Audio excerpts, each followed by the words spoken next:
Ni boleh nak uji Kanda. Apa yang kita nak uji Kanda hari ni, kita akan marah-marah dekat Rina. So Rina akan macam buat muka kesian. Lepas tu kita nak tengok Rina Kanda backup. Okay, so kita bersama dengan Karina dekat sini. Wow. Rina ni tak ada punching apa. Cuma Rina ni di carry dengan orang yang paling kuat. Betul. Maksudnya orang yang tengah pop up sekarang ni. So tak nampak dia akan nampak kelebihan kat Rina, tapi dia tak nampak kat Rina saja. Rina pun dah fikir dah pasal hal ni. Apa yang kau fikir? Kau jangan ajak nak fikir lah Rina. Sabarlah dulu. Kena. Mungkin Apa yang nak tolong-tolong? Boleh. Maksudnya time-time situasi macam ni pun perlukan backup daripada Kanda lah. Tak boleh nak handle sendiri lah. Nampak sangat perangai dia ni. boleh je. Apa yang boleh? Sebab tu dia minta tolong aku. Sebab aku as a partner dia, minta aku tolong dia. Betul tak? Bukan macam kau tak nak tolong partner kau. Faridah sanggup. Faridah tu elok je dia pergi kat Fahmi. Betul kau ambil pula semula. Kesian Faridah. Terkapai-kapai balik semula. Kita tak tahu rezeki. Mana tahu dia dengan Fahmi awal-awal pop up. Ujung-ujung tak ada orang yang pandang. Tak cuba tak tahu. Sebab kau tak pandai mencuba. Sebab ni aku cuba nampak naik. Kalau kau cuba dulu confirm naik. Tapi aku rasa dia naik disebabkan dengan diri kau. Tak, sebab usaha dia sendiri. Sebab aku nampak usaha dia sendiri. Tak ada dia lah. buat konten, masak sendiri. And then dia buat cara dia chemistry dengan aku, cara dia buat semua. Tak ada Kanda. Kita orang yang nampak. Kita orang duduk dekat item yang kita orang nampak. Kau je yang nampak yang membantu dia. Dia mana ada pun.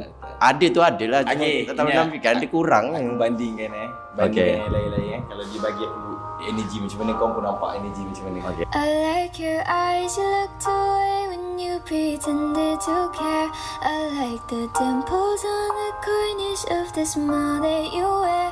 You wore them more with her, I knew when I was scared. I let myself fall deeper, but I was prepared. Betul. Kau pun nampak pergi macam mana, betul tak? Tapi sebab kan dia, kalau aku seorang pun, aku partner dengan M ni balik semula pun, orang nampak kalau aku main dia beza sangat. Sama beza dengan talent dia lain. Betul aku cakap dia kayaknya ada yang bagus. Dia boleh banyak bantu untuk Karina naik. Setuju kan? Repost story, repost TikTok. Dia buat banyak dia buat. Kau nampak kau tak kaji dia lagi. Kaji. Tengok dia repost semua benda. Fans edit kalau kau pasal semua jadi repost. Semua dia repost. Dia naik sebab aku semua benda. Maksud aku benda tu.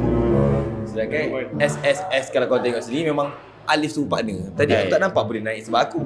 Bukan. Ni kan penilaian. Ya, sebab tu lah aku cakap kenapa perlu cakap macam tu. Macam tu lah aku rasa macam dan sedangkan daripada awal aku tengok sendiri hasil dia. Kalau bukan aku tengok sendiri lah. First aku buat video, mana ada banyak konten. Dia masuk konten orang, aku ajak dia masuk konten orang. Yelah, okey. Aku faham lah. Tapi macam kau tak kenal kita orang, takkan lah benda macam tu pun nak terasa kan dah. Aku tak terasa, aku cakap backup dia. Tak adalah. Kau macam tak tahu kita orang selalu gurau. Tak payahlah nak terasa sangat. Tak terasa, aku backup dia sekarang. Aku tengok bila kau konten macam tu, macam kau tak tengok situasi yang berlaku dekat yang ni semua benda. Macam nak cakap macam tu. Tak adalah masak aku cakap macam tu lah. Maksudnya at least tak perlulah kau nak konding dia. At least aku macam tu. At least konding sikit-sikit tak apa. Aku faham dia konding sikit-sikit. And bila berlebih tu macam dia pun mungkin dia tak okey dengan kau punya jawab soalan semua benda. Sebab dia baru lagi. Itu je aku masukkan. Aku tahu tak boleh jawab. Tak aku jawab tu. Kalau cerita kau tak payah angki ya. Kau gila. Okay, dah habis soalan? Dah habis. Dah habis soalan? Kau gila. Soalan. Tak apa, kau jalan dulu. Betul.